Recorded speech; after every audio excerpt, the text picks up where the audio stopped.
নেতা হচ্ছে দুই প্রকার। এক প্রকার নেতা আপনাকে জান্নাতের দিকে ডাকে, আল্লাহর দিকে ডাকে, আল্লাহর কোরআনের দিকে ডাকে, আল্লাহর দ্বীনের দিকে ডাকে, দ্বীন ইসলামকে প্রতিষ্ঠা করার জন্য ডাকে, আল্লাহর জমিনে আল্লাহর দ্বীনকে প্রতিষ্ঠা করার জন্য ডাকে। আরেকজন নেতা আপনাকে দুনিয়ার দিকে ডাকে। আপনি কার দিকে যাবেন? আপনি যদি আপনার নেতা যদি আল্লাহর দিকে ডাকে, তার কথা তার কথা উত্তম হতে পারে যে আল্লাহর দিকে ডাকে এবং নিজেকে বলে আমি একজন মুসলমান।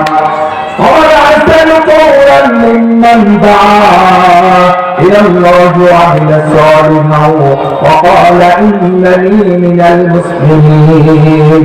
তার কথা হচ্ছে তার কথা উত্তম হতে পারে যে কি করে মানুষদেরকে আল্লাহর দিকে ডাকে, মানুষদেরকে আল্লাহর দিকে ডাকে এবং নিজে আমল করে সৎকারের উপদেশ দেয় এবং বলে আমি একজন মুসলমান।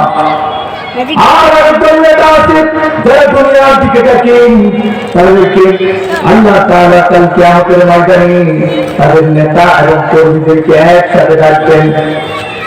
ونريد أن نمن على الذين استضعفوا في الأرض ونجعلهم أئمة ونجعلهم الوارثين।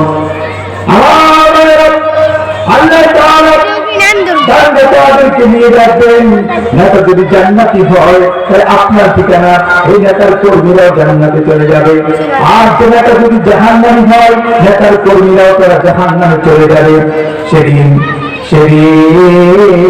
নেতাদেরকে লক্ষ্য করে কর্মীরা বলবে إنا أطعنا سادتنا وكبراءنا فأضلونا السبيل ربنا آتهم ضعفين من العذاب والعنهم لعنا كبيرا। আমাদেরকে তুমি জাহান্নামে একা দিবা না, আমাদের নেতাদেরকেও আমাদের সাথে জাহান্নামে দাও।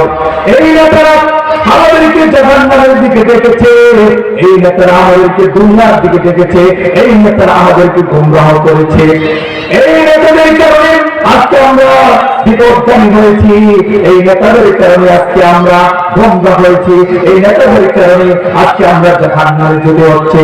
আল্লাহ আমরা জাহান্নামে যাব, কিন্তু তাদেরকেও জাহান্নামে নিবা এবং তাদেরকে দ্বিগুণ শাস্তি দিবা, দ্বিগুণ শাস্তি দিবা।